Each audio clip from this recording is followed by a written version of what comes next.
y espero que no me dé mucho la tos. Bueno, pues vamos a comenzar y vamos a hablar del tema de los apátridas, ¿sí? Entonces vamos a hacer un acercamiento a cómo está regulado en el plano internacional. Y miren, vamos a ver, cuando hablamos de los apátridas, que son aquellas personas que carecen de nacionalidad, que hemos hecho mención en clases anteriores, pero ahora vamos a profundizar, ¿sí? Vamos a profundizar. Tenemos que hacer, sobre todo, mención a tres grandes normas o instrumentos jurídicos internacionales. Estos tres son del sistema de las Naciones Unidas. El principio, y no podía ser, el primero de todos, y no podía ser de otra manera, es la Declaración de Derechos Humanos de 1948 de las Naciones Unidas. Claro, y hay que hacer mención a esta declaración porque es uno de los grandes instrumentos jurídicos emblemáticos, ¿verdad?, en materia, como saben ustedes, en materia de derechos humanos. Y al igual que otras declaraciones, como el Pacto de San José, como la Convención Europea de Derechos Humanos, también la Carta Africana, nos vamos a encontrar con uno de los artículos, ¿sí?, que enuncia un derecho humano, derecho que tiene todo ser humano a tener una nacionalidad, ¿sí? Claro, y esto lo tenemos que poner a la luz de lo que vamos ahora a hablar, de los apátridas, de los sin nacionalidad. Por lo tanto, la Declaración de los Derechos Humanos es una norma fundamental para entrar en la materia. El segundo gran instrumento jurídico internacional es la Convención, la convención que regula el estatuto denominado los apátridas del sistema de las Naciones Unidas, que es un tratado internacional del año 1959. Y digamos que como complemento a este tratado internacional nos vamos a encontrar con otro tratado internacional, con la denominada Convención en materia denominada de reducción de los casos de apátridas. Complementa y lo que busca es, como el nombre indica, ¿verdad?, disminuir el número de los apátridas existentes en el mundo. Bueno, esto en general es lo que podemos denominar como el estatuto jurídico internacional que dota de una protección a este tipo de personas, ¿sí? Y tenemos que Profe, visualizar disculpe, también que, sí, ¿podría Valeria, repetir cuál fue el último tratado? sí, la Convención para reducir los casos de apátridas. Convención, ¿sí?, Naciones Unidas para reducir los casos de apátridas, ¿de acuerdo? Que complementa a la Convención, sobre los apátridas de 1959. ¿De acuerdo? Si tienen alguna duda, me dicen. Bueno, digamos que estas son, bueno, vamos a encontrar con otras normas, ¿verdad? Pero estas son las normas fundamentales. Son normas fundamentales que los estados las van a hacer suyas, ¿sí? Entonces, el conjunto de estas normativas, el conjunto de normas internacionales contenidas en estos instrumentos jurídicos globales, pues los vamos a encontrar presentes en nuestros sistemas nacionales, ¿sí?, en nuestros sistemas nacionales. Por lo tanto, estos tres tratados internacionales, que España los tiene firmado, Costa Rica los tiene firmado, evidentemente son de los grandes tratados internacionales también con mayores firmas en el mundo, suponen un mandato para los propios poderes, ¿no?, del Estado, y también un mandato vinculado a la que podemos denominar función interjudicional, ¿verdad?, de nuestros jueces y magistrados que tienen el deber, el mandato, la obligación de interpretar por el principio de jerarquía normativa, pues los casos, los litigios, las disposiciones relativas de apátridas en función de los grandes principios que se regulan y que vamos a ir viendo en estas normas internacionales. Miren, como reflexión, un apátrida puede ser un refugiado. ¿Sí? Es decir, puede ser un refugiado porque un apátrida puede ser también una persona que escapa de un país determinado por miedo, por persecución, bien puede ser ideológica, de género, ¿sí?, etcétera, ¿no? Y se va para otro país.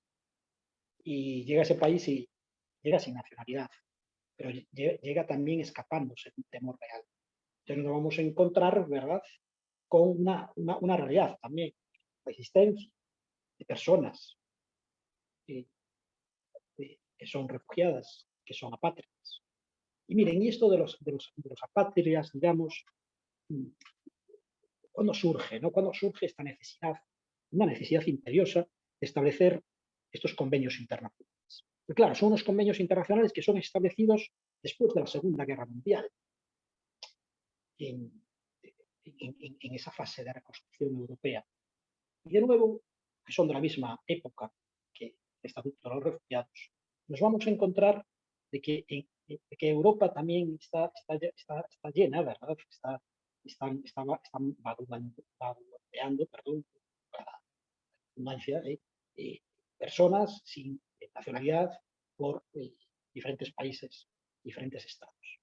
Y sobre todo nos vamos a encontrar con un pueblo determinado, ¿sí?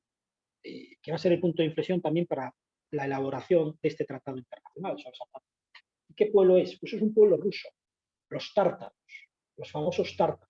¿Y qué pasa? ¿Qué ha pasado qué pasó con los tártaros? Los tártaros se van a encontrar con un pueblo sin nacionalidad. ¿Y por qué?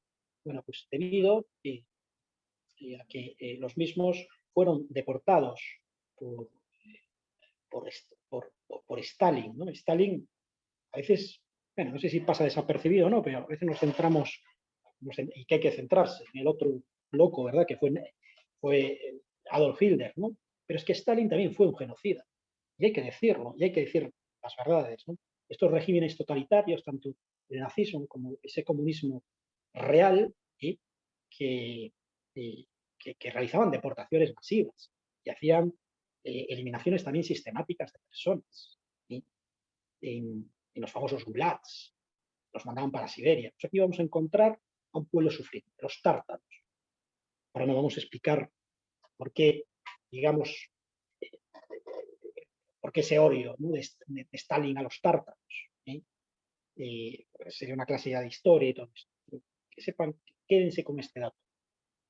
Punto de inflexión también para elaborar un tratado internacional de las Naciones Unidas de reciente creación. En el 48 nace las Naciones Unidas, en el 59 ya ven, se establece este, este tratado internacional.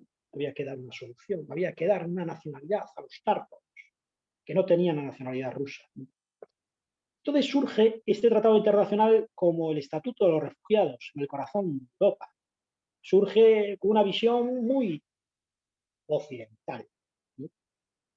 Lamentablemente, lamentablemente.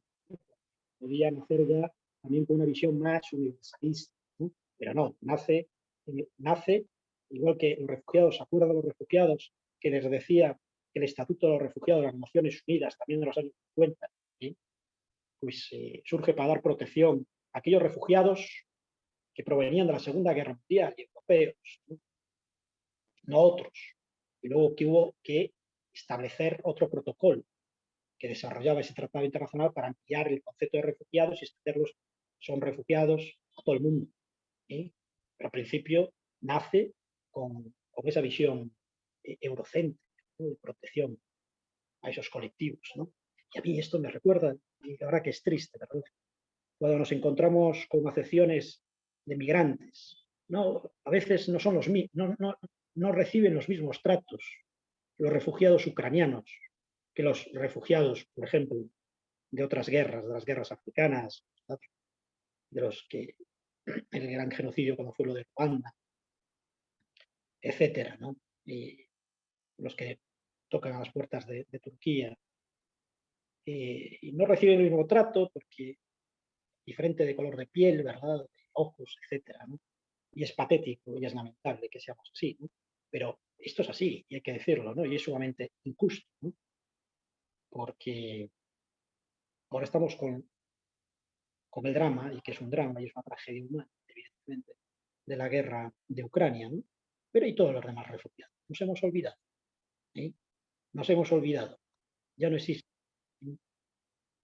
Y claro, y a los ucranianos, pues, claro, se les ha dado una protección especial y tal, pero a los restantes les cuesta mucho más a los estados dar esa protección especial. Todos son seres humanos, ¿eh?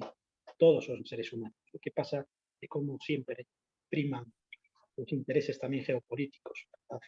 ¿Eh? Y al final prima también parece ser que las razas. que manda, ¿no? O las supremacías, no lo sé. Simplemente, bueno, ustedes, es obvio, ¿no? Si leen un poquito las noticias, contrastan o se dan cuenta de esta realidad. Bueno, pero seguimos. Entonces, el tema de los apátridas, como les dije, lo primero que protegen, se va a proteger o otorgar nacionalidades es a los tártaros. Y luego se va evolucionando y se amplía también a otros pueblos que son minorías. Estamos hablando de los apátridas, siempre son pueblos minoritarios y se extiende a África, Asia, América, etc. ¿no? Y ahí van a aparecer, ahora vamos a hablar de ellos, por ejemplo, el mítico los kurdos, ¿no? O los saharauis, ¿no? Que a mí me toca de cerca, porque por las relaciones siempre de los saharauis con España, vamos a hablar sobre el tema de esto. ¿no? Múltiples pueblos que carecen de nacionalidad, que son minorías, ¿eh? Y que son pueblos maltratados por la historia, y que vamos a ver las múltiples causas por las cuales voy a hablarles de las más relevantes. Hay muchas más, a lo mejor, ¿no? Pero las más revelantes son por qué se transforma una persona en sin patria, una patria. Bien. Entonces, ¿cuáles son las causas? Las causas que generan una persona no tener nacionalidad. ¿Sí? Pues son causas múltiples. Podemos referirnos a que estamos en presencia de una definición abierta, ¿sí? Con múltiples causas. Y ahora les voy a citar las principales, para mí las que son las más relevantes. La primera de ellas está vinculada con la sucesión de estados, para que ustedes me comprendan. Miren, si nosotros visualizamos los procesos de independencia, los procesos de descolonización, benditos procesos de independencia y de descolonización, ¿verdad? De las antiguas metrópolis, que les voy a contar aquí en Latinoamérica, ¿no? Cortar el yugo, ¿verdad?, de las antiguas metrópolis.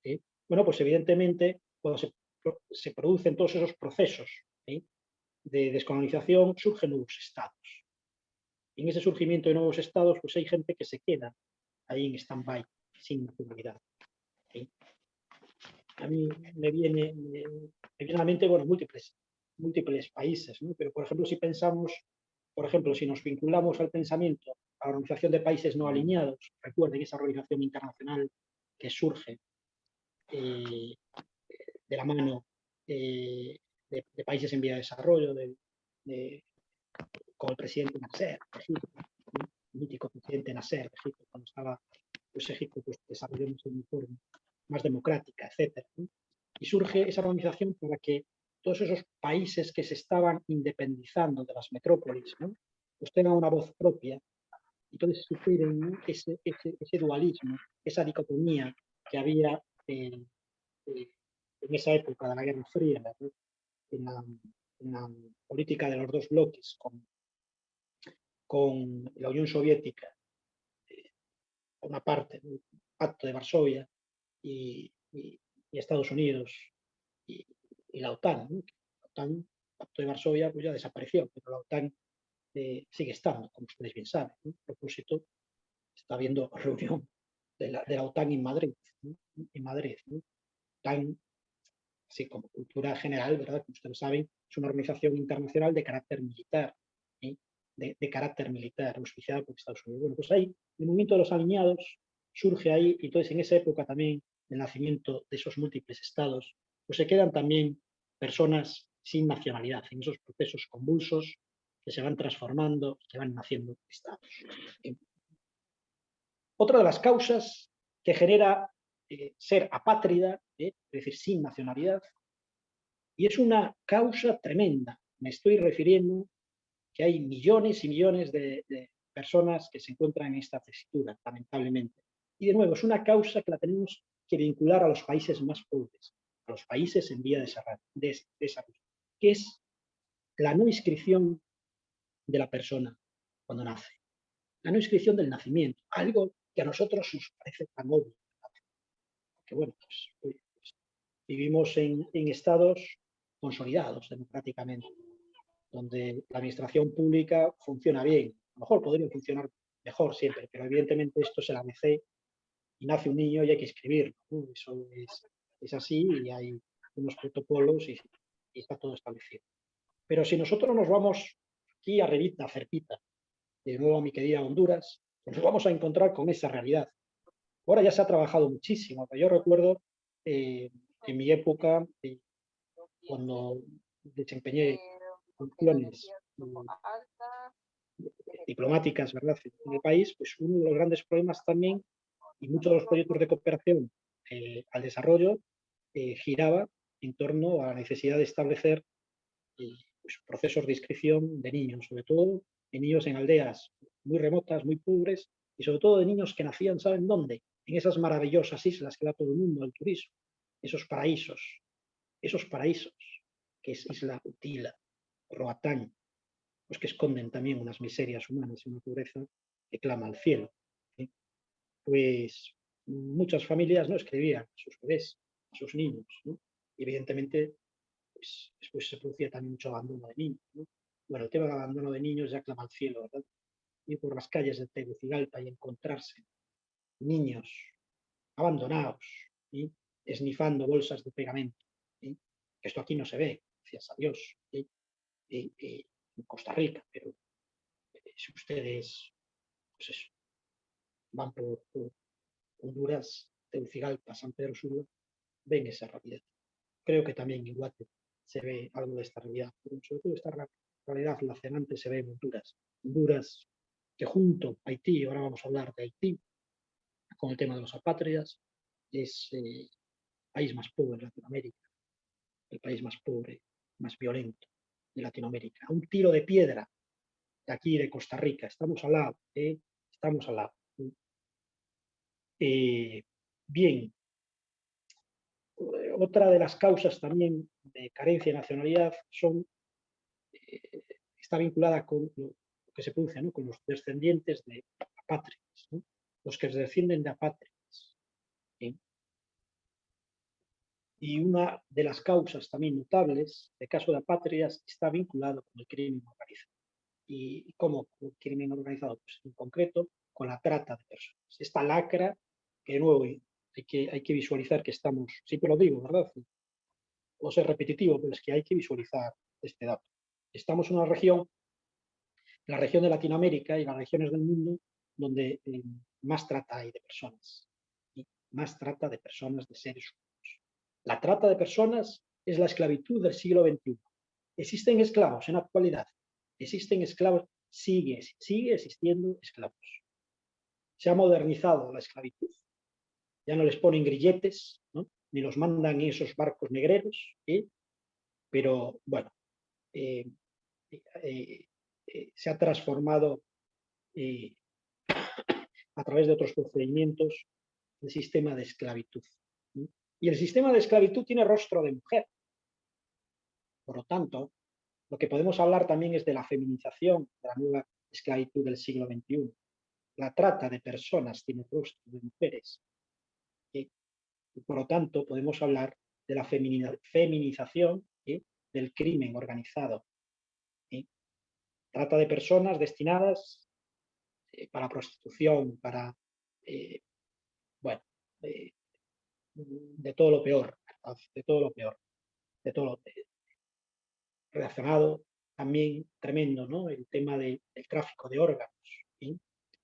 Bien, Rosita, adelante. ¿Cómo estás, Rosita? Gusto Bien, saludarte. ¿usted, profe?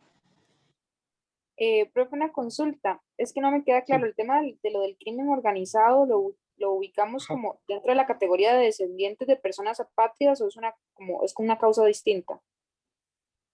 Lo ubicamos el tema del crimen organizado, el tema de la trata de personas. La trata de personas es una causa que genera apátridas, por un sitio.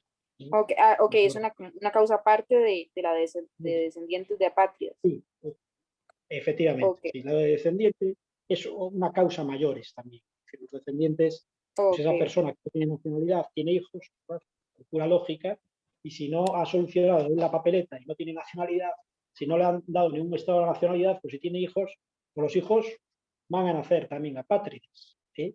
Entonces ustedes visualicen eso, visualicen los campos de refugiados kurdos, visualicen los campos de refugiados saharauis, ¿eh? Los saharauis que viven en Argelia, y que no tienen nacionalidad, que se fueron en el año 1979. del pueblo saharaui. El pueblo saharaui es un Estado y tiene derecho a ser un Estado independiente.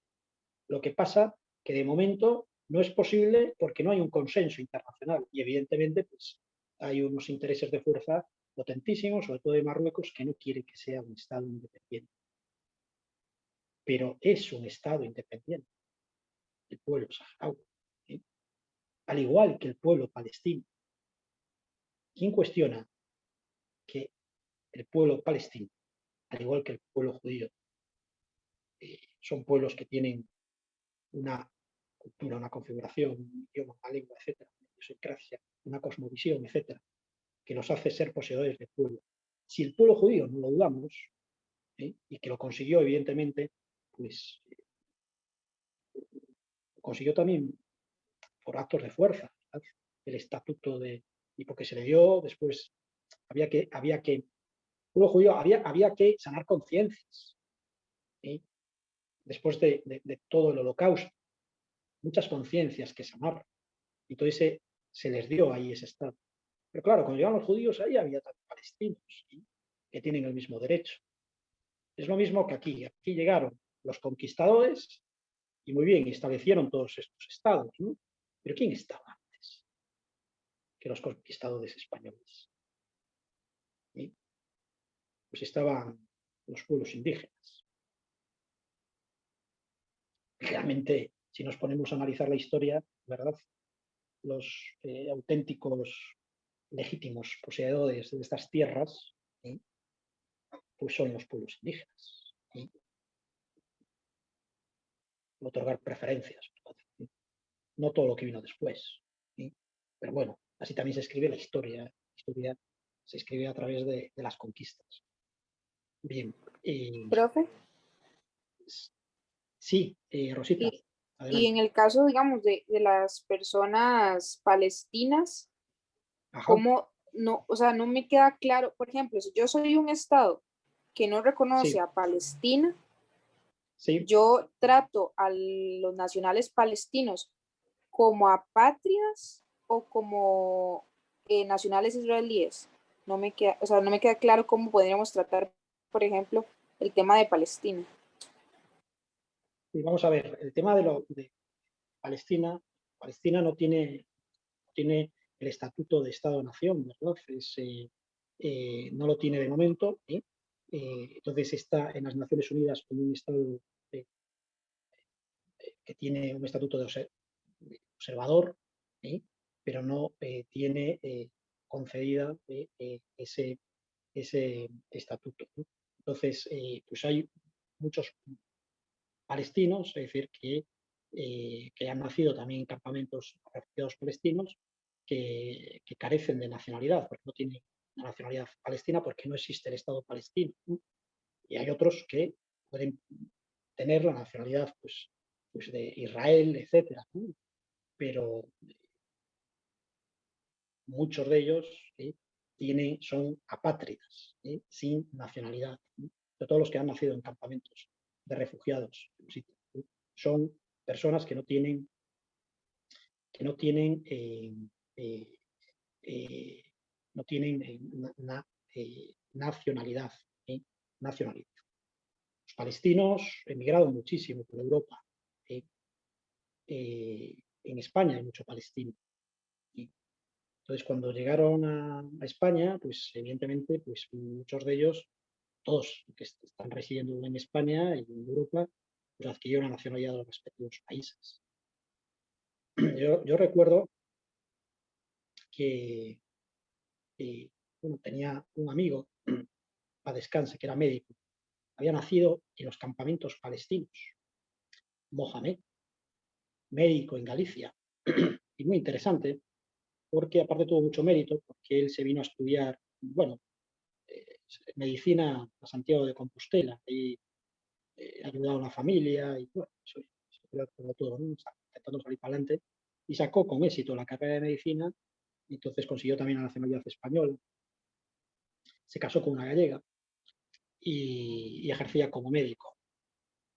Ejercía como médico y aparte era miembro de la Organización de Liberación Palestina, de la OLP.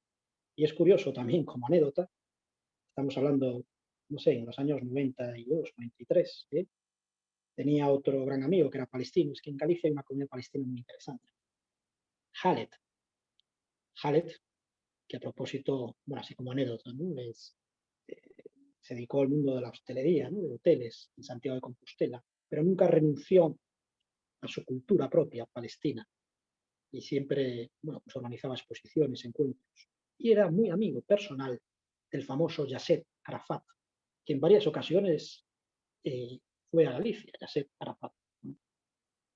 Bueno, lo curioso es que ellos eran activistas también.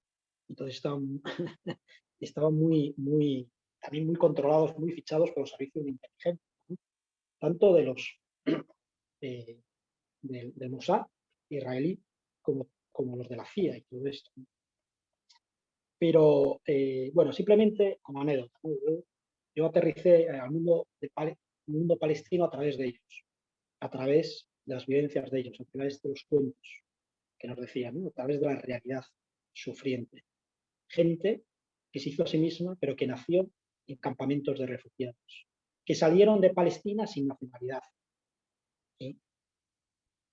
Hicieron eh, de tierras, ¿no? De las tierras hebreas, de Jesús, ¿no?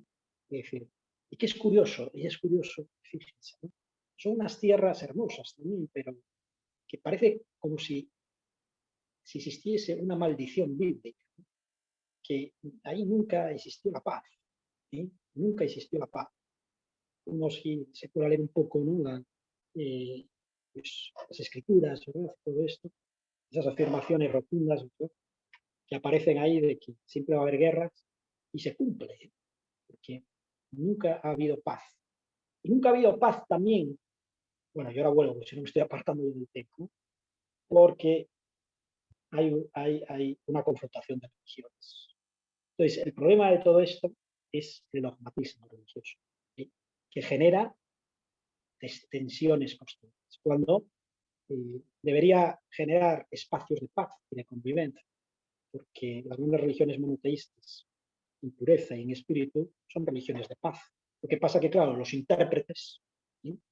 Los intérpretes respectivos, ¿verdad? Pues da una interpretación, o tienen su Dios, y no ese Dios en su cabeza es el Dios de la violencia, ¿no? Y así nos vamos. Pero bueno, vamos a volver, sobre el tema. Hay otros motivos que van a generar la existencia de personas sin nacionalidad. Y son los motivos vinculados a las guerras, a los Profe, conflictos. ¿Sí? Pablo, sí, sí. adelante. No, quería preguntar, ahí lo puse en el chat, tal vez si se podría No, referir no, sí, eventualmente sí, todo bien. al tema de los romaníes. Gracias, profe. Ajá, los romaníes, la etnia gitana, ¿se refiere? Sí, profe, porque en realidad fueron afectados por el tema del holocausto Por grandemente, supuesto. después por el tema de Yugoslavia, ¿verdad? La antigua Yugoslavia, y siempre han estado inmersos en problemas de estos. Entonces, quería saber cómo se ha tratado en Europa de llegar y resolver este problema que los sigue afectando. Gracias. Sí, vamos a ver, a ponerle antecedentes a sus compañeros. Pablo me está preguntando sobre el pueblo romaní. El pueblo romaní es una minoría étnica también. Para que ustedes comprendan, son los gitanos, ¿eh? Es decir, entonces, son pueblos, no se sabe muy bien de dónde procede la etnia gitana, ahora parece que las tesis apuntan incluso por la India, siempre se apuntaba a Centro Europa, ¿verdad? Entonces, cuando fue, bueno, pues ellos están por todos los países europeos, con mayor o menor intensidad, en algunos con mayor intensidad, porque en Rumanía, por ejemplo, la etnia gitana es muy importante. Bueno, ¿qué les voy a decir? España. Nosotros en España, en todos los pueblos, en todas las ciudades, hay gente de etnia gitana. Los gitanos fueron también un pueblo muy maltratado a través de la historia. No voy a entrar ahora, ¿verdad?, a, a establecer una explicación histórica. ¿Sí? Un pueblo nómada, ¿sí? Que siempre han dado pues, de pueblo en pueblo, de ciudad en ciudad. Bueno, pues como lo recrea, ¿verdad?, el cine, la literatura, etcétera, ¿no? poco enraizado a una tierra, pero muy enraizado a un sistema cultural, a una religión, a una forma de entender la vida, unas normas jurídicas también propias. Este pueblo tiene sus normas jurídicas, son muy estrictos. ¿Y qué ha pasado con el pueblo romaní en concreto, ¿no? Con otros, ¿no? de raza gitana?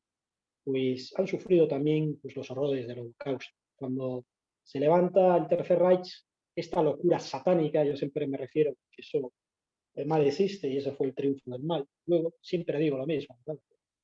Pero es que es cierto, porque hay que dar esperanza, ¿no? Un mundo también en llamas. De nuevo tenemos un mundo en llamas. El mal existe, pero al final siempre triunfa el bien. Siempre. Tardará, pero va a triunfar. Entonces, triunfó el bien con el desembarco de Normandía, que dio resultado, porque si no, los tenían aquí ustedes, a los de Fieder y compañía, ¿no? Haciendo selección de raza. Es decir, imagínense, ¿no? Imagínense. Bueno, pues imagínense porque íbamos todos, ¿no? Yo no soy gitano, pero soy bajito. Los bajitos también íbamos al hoyo. Es decir, eliminación de raza.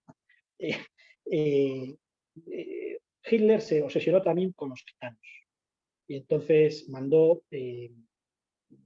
para los campos de concentración y para los hornos crematorios a multitud de gitanos. Es decir, quizás después de minoría étnica, después de los judíos, pues entraban los gitanos, yo creo.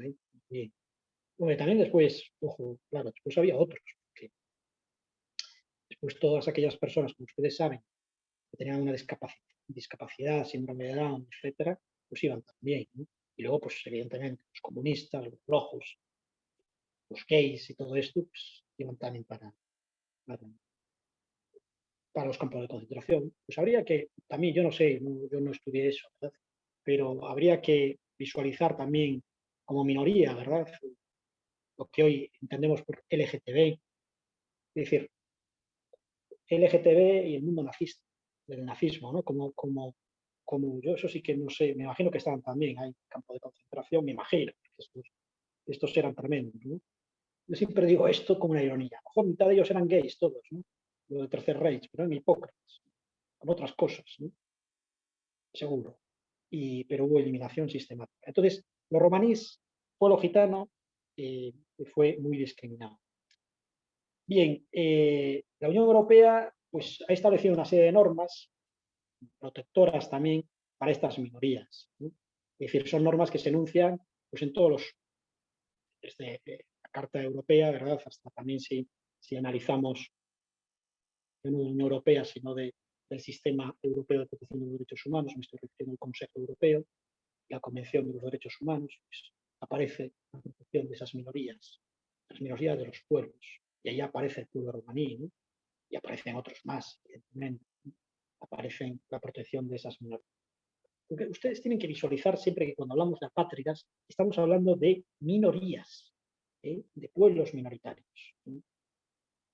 Bien, bueno, y otra de las causas también de la aparición de los apátridas, de sin nacionalidad, son todos aquellos casos de renuncia a su nacionalidad. Cuando una persona renuncia voluntariamente a su nacionalidad, ¿no?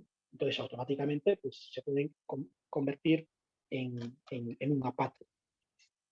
Estas son las causas principales, las que les cité, ¿verdad? Que las tendrán también pues, en mediación virtual, ¿de acuerdo?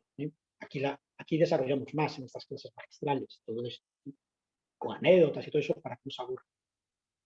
En definitiva, volviendo a este tratado internacional de las Naciones Unidas que regula el tema de los apátridas, nos vamos a encontrar con un conjunto, como les dije, de normas jurídicas internacionales o convencionales, que lo que van a generar es una protección jurídica internacional. Una protección jurídica internacional que genera un mandato. ¿A quién? A los estados que se adhieren, ¿sí? Y es un mandato, de nuevo, la palabra mágica, de implementar. Ustedes, estados, tienen que implementar el contenido estructural, el conjunto de las normas establecidas por estos tratados internacionales, lo tienen que establecer en su acervo interno. lo tienen que establecer en su sistema interno. ¿Sí? Y claro, y hablar de obligaciones jurídicas internacionales, las únicas obligaciones jurídicas internacionales son las que generan los tratados internacionales. Generan responsabilidades de cumplimiento o no. Entonces, si nos formulamos una preguntita muy básica, ¿dónde encontramos más apátridas? La respuesta es la siguiente. Encontramos más apátridas en las minorías, como les dije, ¿no? También en otras poblaciones más comunes, etc. Sí, sí, sí. Es decir, yo encontré también, por mi actividad profesional, de nuevo, ¿no? Cuando desempeñé funciones diplomáticas, varios casos de apátridas vinculadas a ciudadanos hondureños.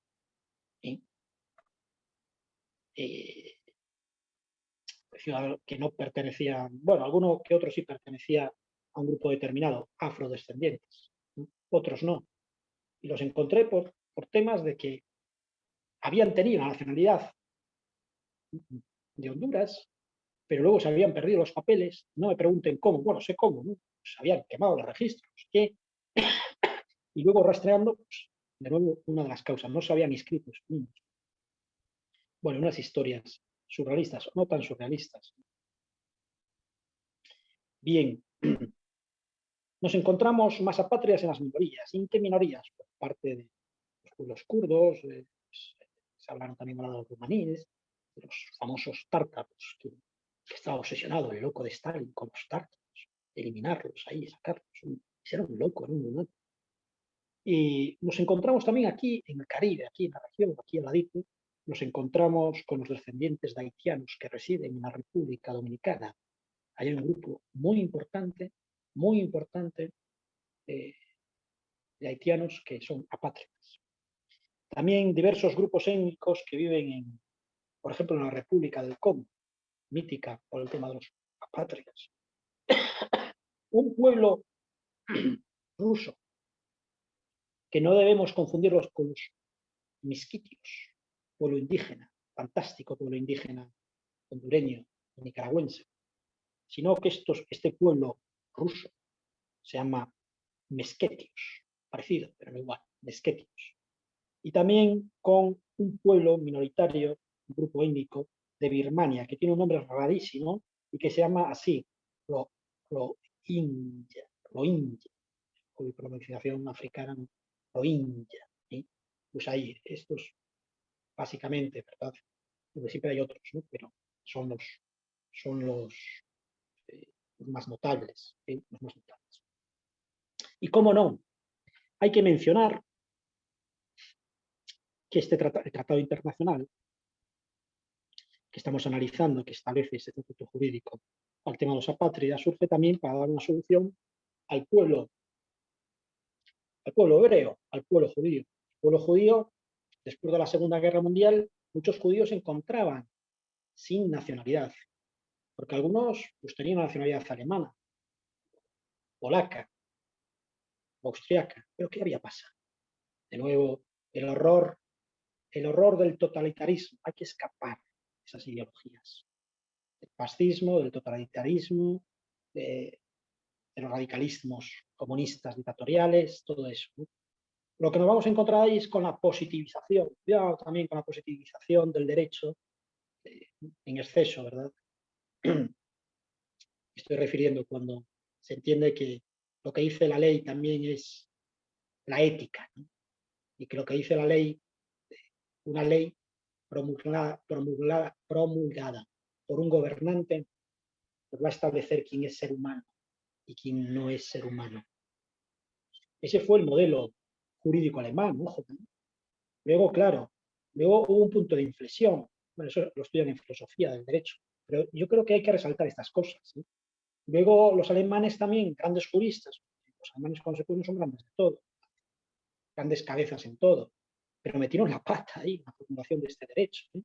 Tan excesivamente positivista, a mi entender.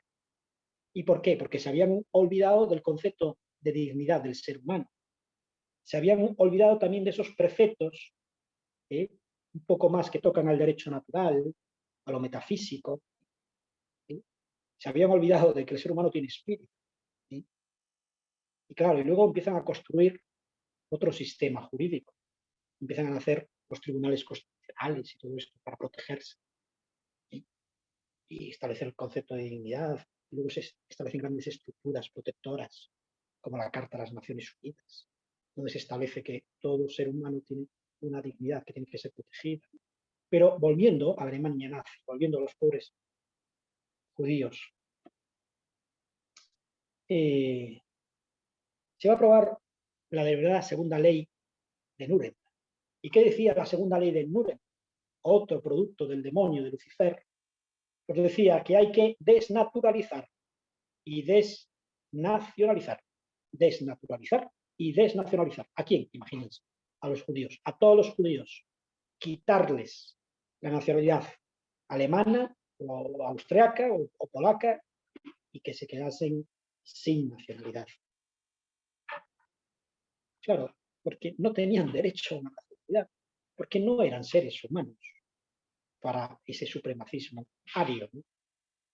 Y la historia, queridos alumnos y alumnas, se repite. Y hay que tener mucho cuidado con estas teorías supremacistas que también se articulan en pensamientos filosóficos y que evidentemente son racistas. ¿Sí?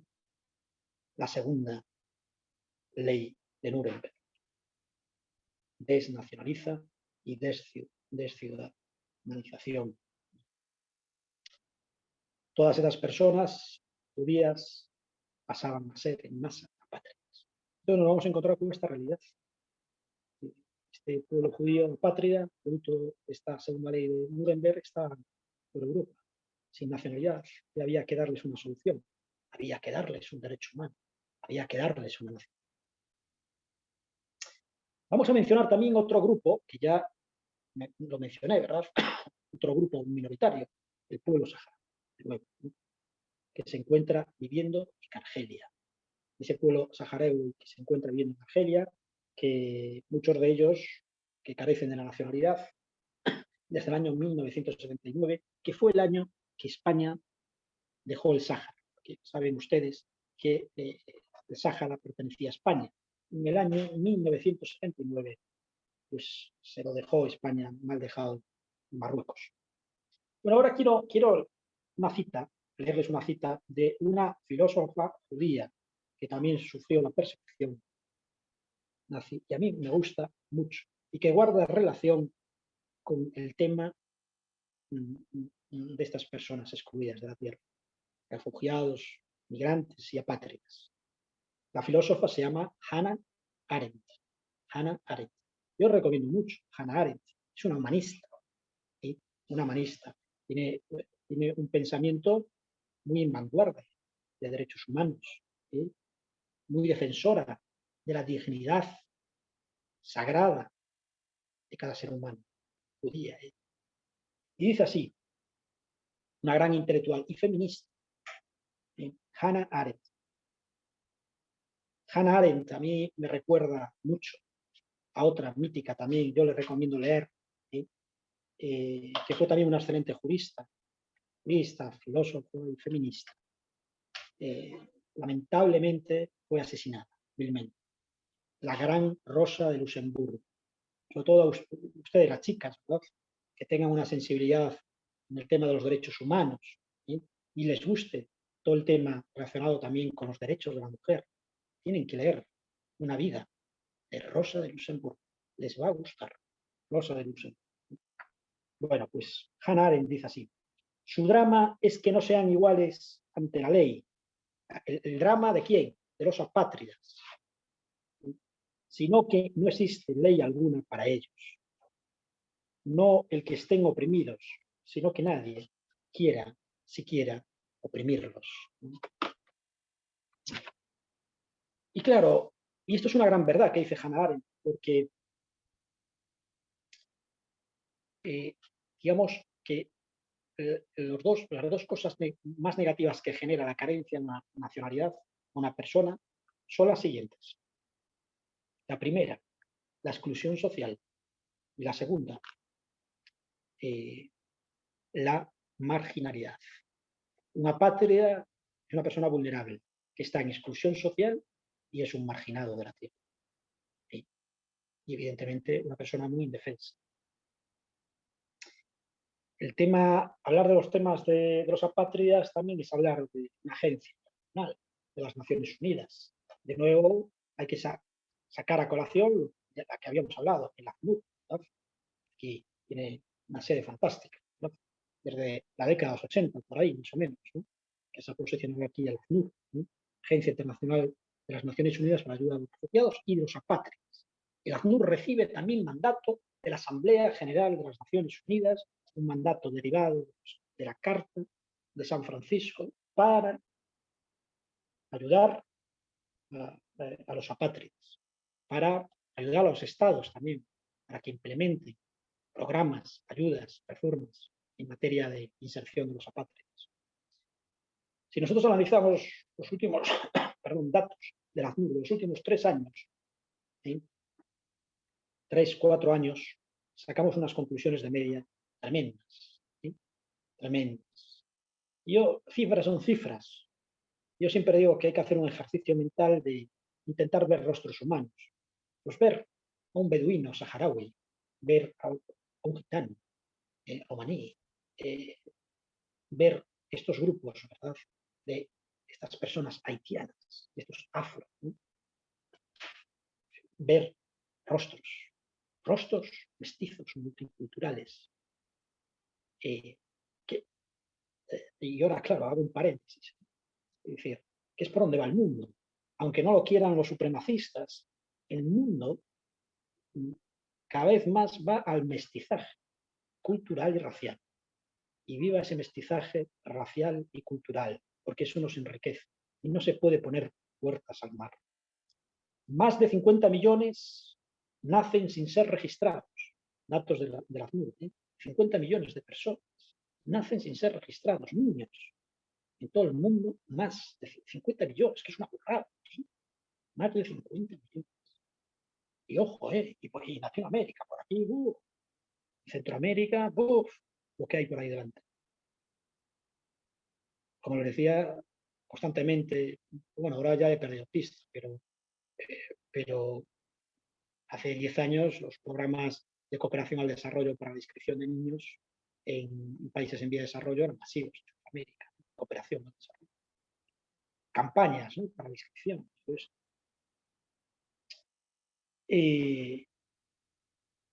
pongo aquí, bueno, recordemos el imperativo ético enunciado en la Declaración de los Derechos Humanos de 1948, una declaración programática, pero también con cierta fuerza, parte de imperativo ético, también de jurídica, porque, como ustedes saben, aunque no genera obligaciones jurídicas directas a los estados, sí que se utiliza por los estados como instrumento interpretativo, jurídico. Pues recordemos lo positivizado del artículo 15 de la Declaración, que nos dice que todo ser humano tiene derecho a una nacionalidad. Bien. ¿Y qué es lo que busca, por lo tanto, este Tratado Internacional de las Naciones Unidas que estamos analizando? Pues busca, sobre todo, 2 cosas. La regularización de estas personas que obtengan una nacionalidad, ¿no?, que obtengan primero una categoría migratoria y luego pues, una nacionalidad. Y luego que se mejoren las condiciones de vida de los apátridas. Es fundamental. Al igual que con los refugiados, por eso aquí interviene de lleno ACNUR, ¿verdad?, pues que los estados tengan también programas de inserción sociolaboral, etcétera, para mejorar la condición de vida de los mismos. Porque miren, hay un principio rector fundamental en este estatuto jurídico internacional de los apátridas, que está reconocido en este tratado internacional. ¿Y cuál es? Bueno, es un principio jurídico que es un mandato a todos los estados. Parte, ¿no? Dice lo siguiente, así, en mis palabras, ¿no? Dice, miren, a la persona apátrida, pues hay que darle los mismos derechos que como mínimo tiene la persona extranjera en ese país que está residiendo. Es decir, si nos llevamos al caso de Costa Rica o de España, pues el apátrida que vive en Costa Rica o en España tiene que tener los mismos derechos que tiene la persona extranjera. Es decir, los mismos derechos que le confiere la Ley General de Migración de Costa Rica o la Ley de Extranjería denominada así en España. ¿De acuerdo? ¿Y esto qué está haciendo este tratado internacional? Pues está equiparando a los apátridas a los extranjeros. los está equiparando y asimilando a la normativa interna del derecho de extranjería de cada país. Y los está protegiendo también. Es decir, no se puede hacer acepciones. No se puede decir, no, es que una apátrida va a tener menos derechos que un extranjero. No. Los apátridas se van a equiparar a las personas extranjeras en sus derechos. ¿De acuerdo? No sé si había una pregunta. Denis, sí, adelante. Mi nombre es Amado. No, Amado, ¿cómo está Amado? Bien, profesor, perdón por interrumpirle. Es una reflexión. No deberían tener como un rango un poco mayor de protección, porque los extranjeros tienen por lo menos un país que los protege y donde se pueden sentir por lo menos identificados, seguir a la embajada y todo, pero una patria no. Yo pienso que una patria debería tener, no sé, como un rango un poco más especial, no mejor que los extranjeros, sino como que una protección un poco mayor de un Estado. Es el deber de cada Estado, pienso yo. Sí, Amado. Bueno, podemos ver esa protección mayor, Amado, en el siguiente punto que les voy a decir ahora, ¿no? En otros principios que establece este Tratado Internacional de los Apátridas. Y el siguiente principio lo que dice es que todos los estados tienen una obligación convencional de agilizar, ¿sí?, la naturalización de las personas que carecen de patria. ¿Esto qué quiere decir? Pues aparte que se les otorga una categoría migratoria, ¿no? Pues al final, pues una patria que esté residiendo en un determinado país se le va a otorgar la nacionalidad, si todo va bien, la nacionalidad de ese país, ¿no? Entonces, en ese sentido, Amado, pues casa un poco con su reflexión, porque aquí se le otorga una mayor protección que incluso al extranjero, porque a una patria se le va a agilizar, digamos, en los trámites para que consiga una nacionalidad. ¿Sí? Una nacionalidad. Entonces se va a agilizar y va a obtener una nacionalidad antes, ¿sí?, que una persona extranjera, por su condición de ser apátrida, ¿no? De ser apátrida. Miren, podemos visualizar también, y así está establecido en este tratado internacional, una norma de reenvío. Bueno, me gusta utilizar este concepto muy internacional privado, como saben, norma de reenvío en este Tratado Internacional del Derecho de las Naciones Unidas. Norma de reenvío en materia de patrias que dice el estado de acogida, ahí está la norma de reenvío, el estado de acogida tendrá que dotar a esa patria de una determinada categoría migratoria y tendrá también que agilizar y tramitar un expediente de naturalización. Es una norma de reenvío al lugar de residencia donde está esa patria, ¿no? Más asuntos. Formulémonos la siguiente pregunta, así reflexiva, ¿no? ¿Cabe la expulsión de una apátrida por parte de un Estado? Bueno, pues aquí muy similar a lo que analizamos en el tema de los refugiados. La respuesta es que sí, pero es una respuesta de que cabe la expulsión causas tasadas. Es decir, nos vamos a encontrar con unas causales establecidas por el propio tratado internacional, ¿sí?, por el propio tratado internacional. ¿Cuáles son estas? Son causales que tiene que justificar el propio Estado que existe, ¿no? La primera de ellas es la emblemática, ¿no? Y ahí, pues, a veces es una causa amplia, ¿no? Lo que puede caber todo, ¿no? Pero bueno, hay que justificarla bien.